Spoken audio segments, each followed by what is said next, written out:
اس کے علاوہ ایک اور ممبر پارلیمنٹ ہے جو پاسداران کے حامی ہیں، یعنی ملا گروپ کے رکن پارلیمنٹ کے ہیں لیکن ملا گروپ کے ہیں، روح اللہ عزت خاں۔ انہوں نے بھی کہا ہے کہ یہ ریڈ لائن کی خلاف ورزی کی جا رہی ہے۔ اسی طرح ایک اور ملا گروپ کا ایک اور بڑا اہم لیڈر ہے ابوالفضل ابو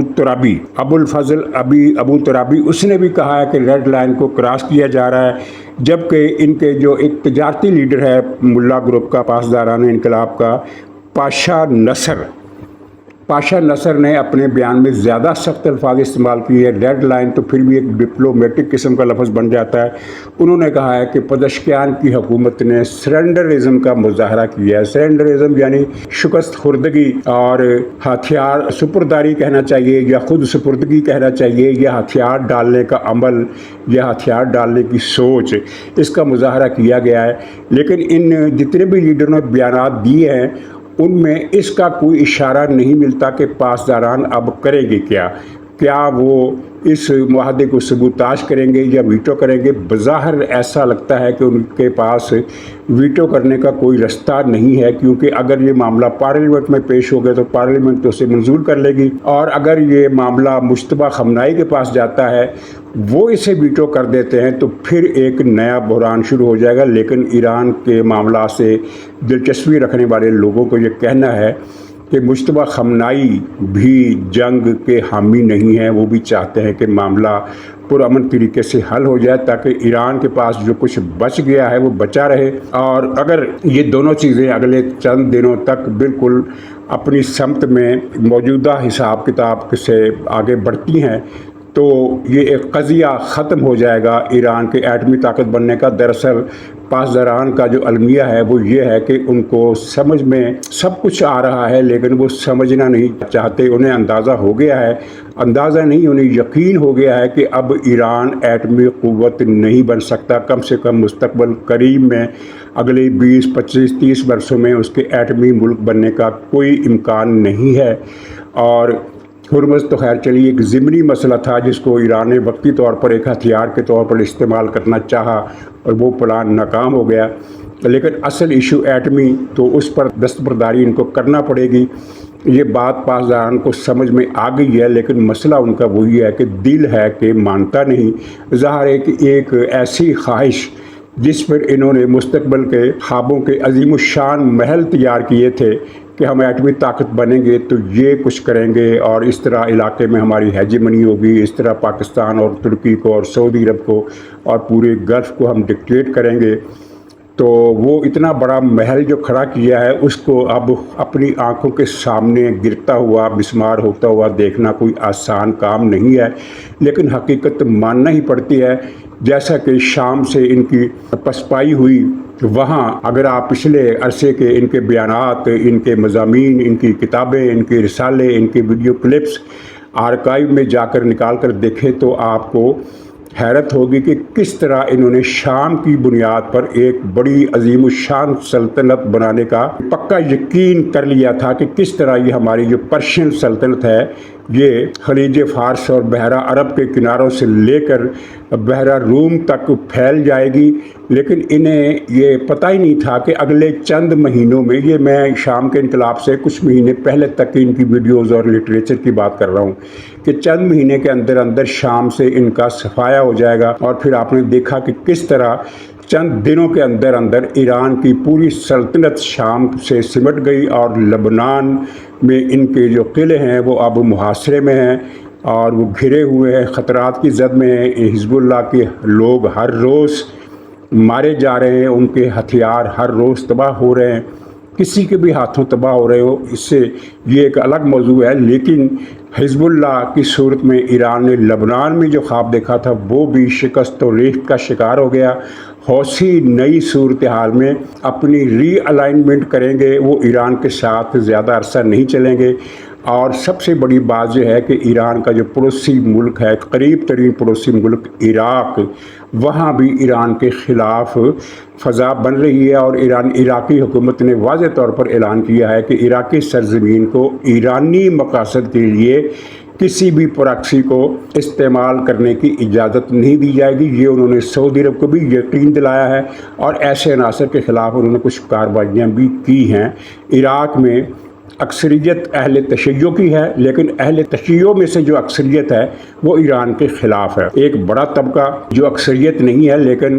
قابل لحاظ ان کی تعداد ہے، بہت بڑی تعداد ہے اہل تشیع کی، جو ایران کی حامی ہے لیکن اکثریت ایران کے خلاف ہے۔ وہ عرب قوم پرستی کے زیادہ نزدیک ہے، یا یوں کہنا چاہیے کہ وہ پریگمیٹسٹ ہیں۔ اس طرح ایران کے خوابوں کی لپیٹ میں آ کر بہہ جانے کے بجائے وہ عراق کے مستقبل کو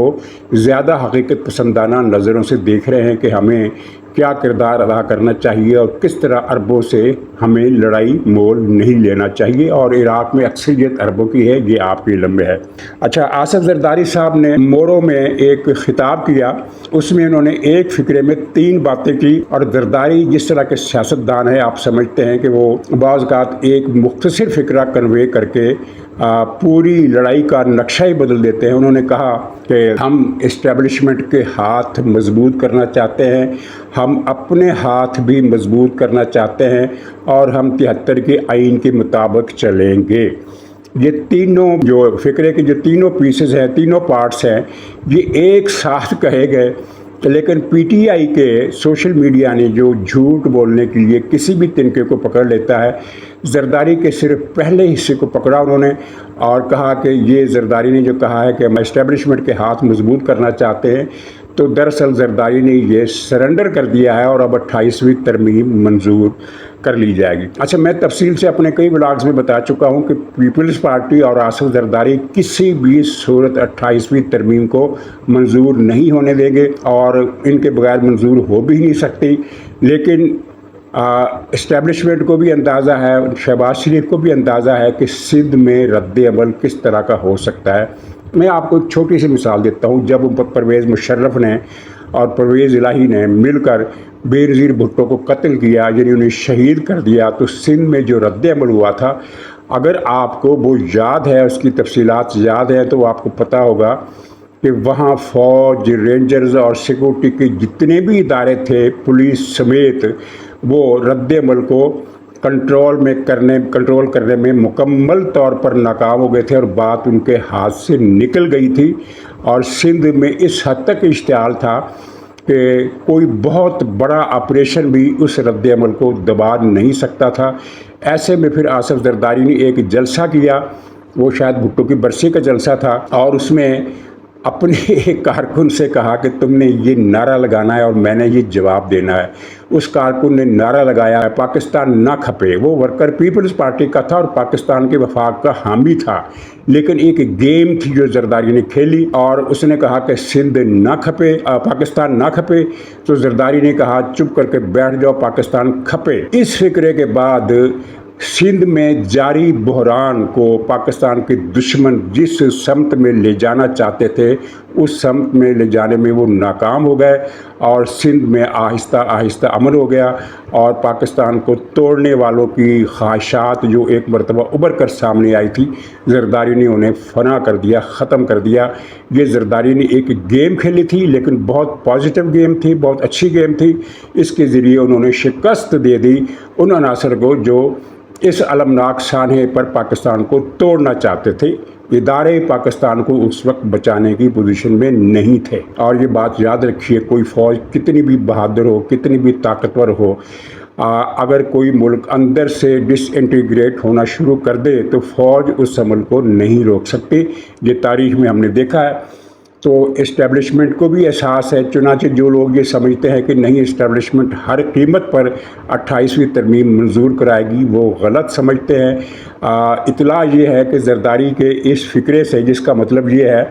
کہ ہم اسٹیبلشمنٹ کو طاقتور کریں گے، یعنی جتنی طاقت، اختیار اور سرمایہ اسے چاہیے وہ دیں گے، اپنے ہاتھ بھی مضبوط کریں گے، یعنی سرنڈر نہیں کریں گے، اپنی مضبوطی پر بھی کوئی کمپرومائز نہیں کریں گے، اور 73 کے آئین کے مطابق چلیں گے۔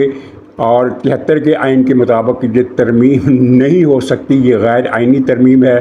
تو 3 پیغامات کنوے کر کے انہوں نے حکومت کو ایک حتمی پیغام بھیج دیا جو حکومت کی سمجھ میں آ گیا ہے، اور اب جو اندرونی اطلاعات ہیں جن کو کہا جاتا ہے کہ اندر کی خبر، وہ کچھ اس طرح کی ہے کہ